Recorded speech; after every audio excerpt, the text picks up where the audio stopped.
Okay, so today we're finishing up with chapter 16, which is about citizenship and the law. So, when we look at the law, let's look at crime in the United States. So, what's a crime? Well, a crime is any act that breaks the law and for which a punishment has been established. So, a criminal is a person who commits any type of crime. The FBI, or the Federal Bureau of Investigation, has identified 29 different types of crimes, and some of them are called felonies and some are misdemeanors. So a felony would be a serious crime like murder or kidnapping. A misdemeanor are those that are less serious offenses like traffic violations or disorderly conduct. So we're going to look at these different kinds of felonies and misdemeanors as the different kinds of crimes. Now, they further divide them into different categories beyond just felonies and misdemeanors. We have crimes against persons, and the most serious one is murder. And murder is the willful killing of one person by another person. But the most common crime against a person is aggravated assault. And that's any kind of physical injury that is done intentionally to another person. So beating the crap out of them purposefully knowing that you're going to be doing that. Another kind of crime or type of crime are crimes against property. Most crimes are crimes against property, vast majority of them. So we're going to look at some of the examples. The first is burglary. And burglary is the forcible or illegal entry into someone's property with the intention to steal. So you force yourself into somebody's house with the intention that you're going to steal money or jewelry or whatever from them. Larceny is the theft of property without the use of force or violence. So theft of property without the use of force or violence. So larceny could be like if you were shoplifting. That would be an example of theft of property without the use of force or violence. You're not putting a gun to somebody's head. You're just grabbing something and taking off with it. That would be an example. Robbery is a crime that involves both property and persons by taking away something by threatening injury. So anytime somebody goes and holds up a bank or holds up a store, that would be robbery, not burglary. Burglary would be if they came in the middle of the night, broke in a window and grabbed stuff. Robbery is where they are threatening to hurt somebody and in return they get stuff. So that's the difference between burglary and robbery. Another kind of crime against property is vandalism, and that's the willful destruction of property, that you are knowingly destroying this property. And another one is arson, and arson is the destruction of property by setting fire to it on purpose. Okay, so those are crimes against property. And I said they are the most common. Another kind of crime are victimless crimes, and victimless crimes is where there is no victim whose rights were invaded by another person. So a good example of a victimless crime would be like gambling or the use of illegal drugs, where, you know, if I'm doing drugs, the only person I'm hurting is myself. I'm not hurting other people. So if there's a victim, I guess I'm the victim, but I'm also the perpetrator. So it's a victimless crime because I'm knowingly doing this to myself. Another kind of crime is a white-collar crime, and white-collar crimes are where somebody gets an illegal gain of money or property or whatever through the course of their work. So good examples could be embezzlement. Embezzlement is taking money that has been entrusted to one's care. That, you know, if you are a cash register operator at Casey's or whatever, and that's your job, is to take the money. You're entrusted with it because you're running the cash register, and every so often you're slipping a $5 into your pocket. That would be embezzlement. Fraud is taking someone else's money through dishonesty by saying, oh, I've got this property I want to sell you. You can't go see it yet because it's not officially up for sale, but I'll take a down payment, and they give you the money and you run off with it. That would be fraud because you did it through dishonesty, saying that you had this property but you never really did. So another kind of crime is organized crime, and organized crime is a large organization of professional criminals that are working together. They typically specialize in things like gambling or drug trafficking or prostitution. That's typically what they specialize in. And they're difficult to catch because they use a lot of terror tactics and violence in order to keep people quiet so they won't testify against them or won't turn them in. And it tends to be fairly effective tactics that they use. So those are the different kinds of crime. Now we're going to look at the causes of crime. Why do people commit crime? There's a number of different causes for why people commit crime. The first is poverty. Poverty can lead to overcrowding. It can lead to a poor education and unstable family life, all of which have been proven to increase one's ability or to increase one's likelihood of becoming a criminal. The second is illegal drug use. Basically, using drugs is an expensive habit, and if you're using drugs, you most likely don't have a job or a steady income, and so in order to get money to pay for your habit, you tend to have to resort to crime to get that. So that's kind of a problem. The third is that we have a permissive society. Parents tend to spoil their children, and when you spoil your kids, it's difficult to control their behavior, and so then they think they can just get away with thing after thing after thing until it becomes to the point where they're committing crime after crime after crime. Another part of that is that we have some judges that are just too lenient, that they don't give the appropriate punishment that's going to make these kids want to not do crime. The fourth is population shifts. Urbanization's part of it, and that's just creation of cities. The increased percentage of young people in the population is a part of it as well, that there's more young people and young people tend to have this idea that nothing bad's going to happen to me, or I can get away with this because everybody else is stupid and old and they don't know any better, or they don't know me, and that kind of thing. So young people especially tend to get into that mindset that nothing bad can happen to them even if they are committing crimes. So now we got the causes of crime and the different kinds of crime. How do we fight crime? Well, there's different strategies that are employed.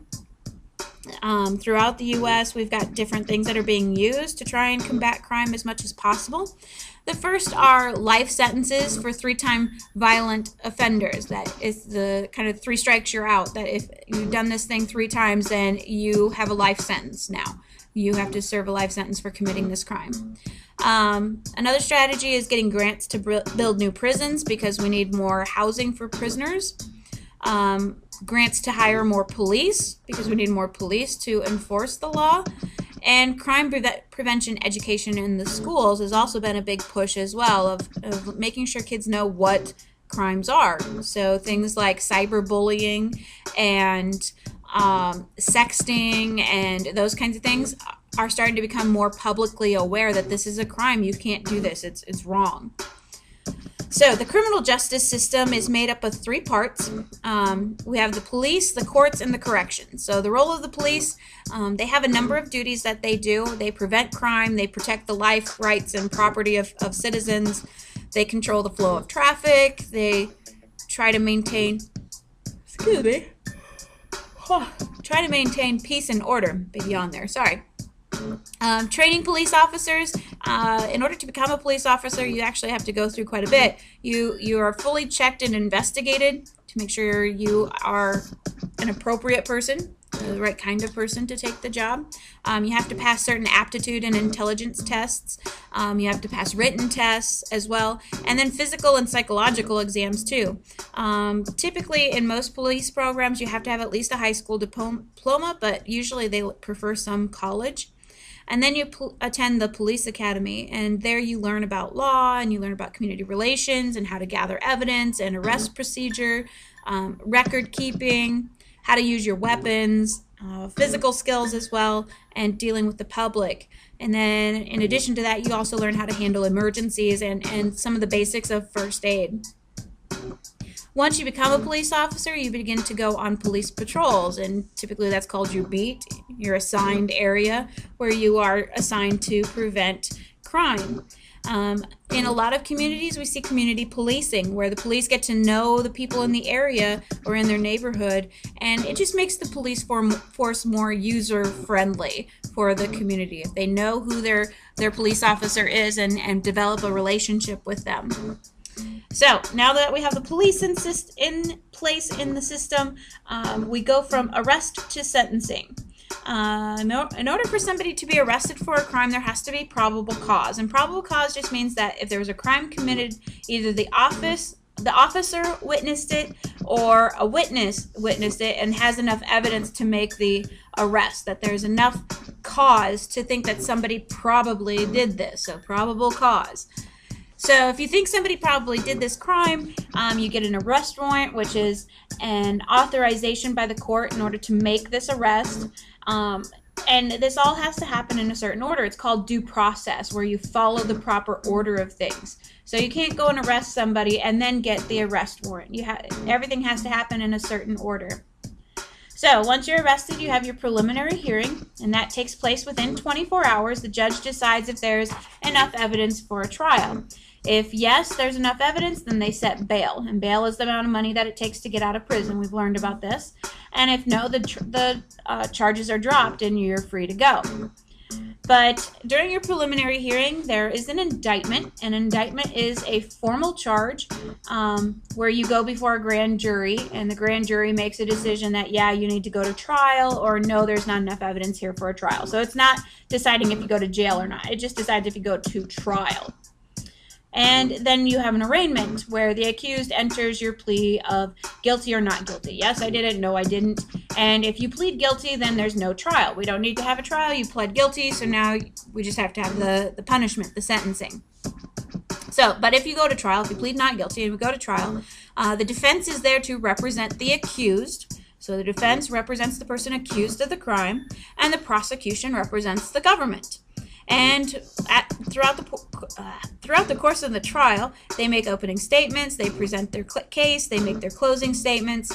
And the nice thing about being the criminal or the accused is that you are innocent until proven guilty, that there has to be a reasonable doubt of your guilt, and they can acquit you, which means set you free. If you are found guilty, however, you move on to the sentencing. And sentencing is your punishment.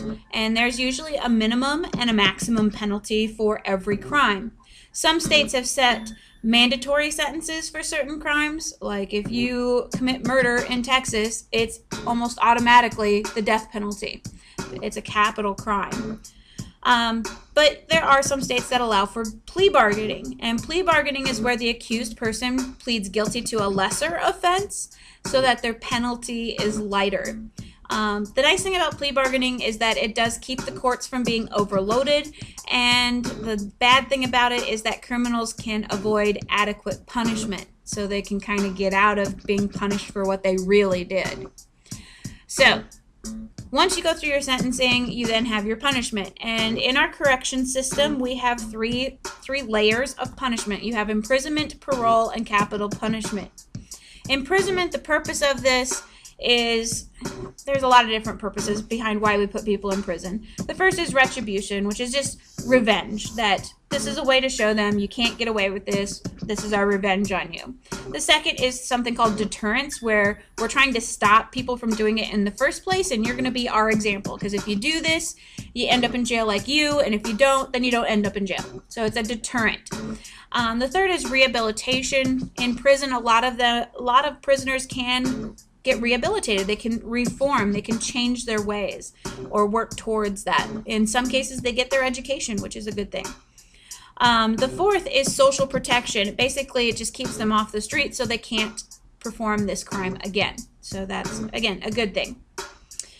The second layer is parole, and parole is early release from prison. There's certain conditions that you make, like you have to obey certain rules, you have to stay out of trouble, and it's only granted to those who behave well, that they have shown signs of rehabilitation, that they feel regret, and other considerations are if the prison's getting overcrowded, maybe this person didn't commit as bad a crime as other people, and they've shown some assertiveness in becoming rehabilitated, so maybe they need a second chance.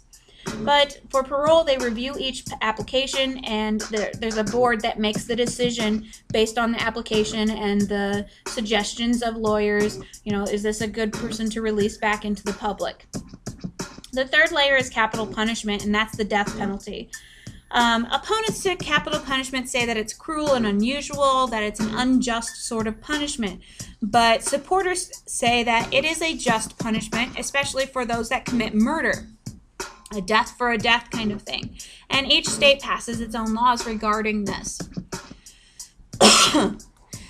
Another thing that we're going to look at real quick is juvenile crime. And now juvenile is a person under the age of 18. In most states it's 18. In some states they've lowered it down to 16 is a juvenile. But a juvenile delinquent is someone who is found guilty of breaking the law and they're underage. So the causes of juvenile crime are very similar to the causes of regular crime. The first is that they have poor home conditions, that their parents didn't have very much responsibility, or they come from one-parent homes where it was very easy to get away with stuff. Maybe their parents were alcoholics or drug use or abusers, but all of these could lead into conditions that would put young people in a position to commit crime. The second is they had poor neighborhood conditions, that it was crowded, and they had a feeling of anger or hopelessness, and that crime was really what they saw as the only way out of poverty. The third is gang membership, especially in these urban areas. Once you get involved into a gang, those gangs tend to get involved in crimes like dealing with illegal drugs or illegal firearms. School dropouts and unemployment. Basically, there's no schooling. No schooling does not necessarily lead you to a life of crime. It's just that the odds increase when you don't get a good education. The fifth is alcohol and drugs. When you're under the influence, people tend to do things they normally wouldn't do. And if you're doing drugs and alcohol, you have to have money to pay for that habit. So that crime is a way to get that money easy. The sixth is peer pressure. You want to be liked or respected by your peers, and so you go out and you shoplift, or you go out and you bully somebody because that's the popular thing to do. And then finally, punishing juvenile crime. When a juvenile is found guilty of a crime, there are several different outcomes that can come from this. The first is that you could be shipped off to a foster home in the hopes that that will straighten you out. The second is that you could be sent to a juvenile corrections facility, and there's a lot of different kinds of them. The first is a training school, and basically you stay there for 6 to 9 months. And if it's a shorter stay, typically it's at some sort of a juvie center, like a juvenile detention center. But the main goal is to get you rehabilitated, to get you to understand that what you did was wrong, and to help you find other alternatives to your action. The second is probation, and this is a period of time during which the person is given an opportunity to show that he or she can reform. But they must obey very strict rules about curfew, and they have to report regularly to their probation officer. And so they're basically just being put on a monitor to make sure that they're doing what they need to do to be successful.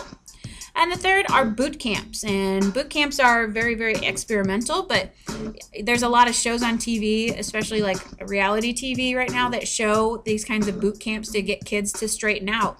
But in these boot camps, you have increased discipline and a very structured environment, and the main goal is that they gain positive values rather than negative ones, and they learn how to control these urges to commit crimes and to do the things that lead them into possibly spending time in prison. So that is law in our community and how that functions.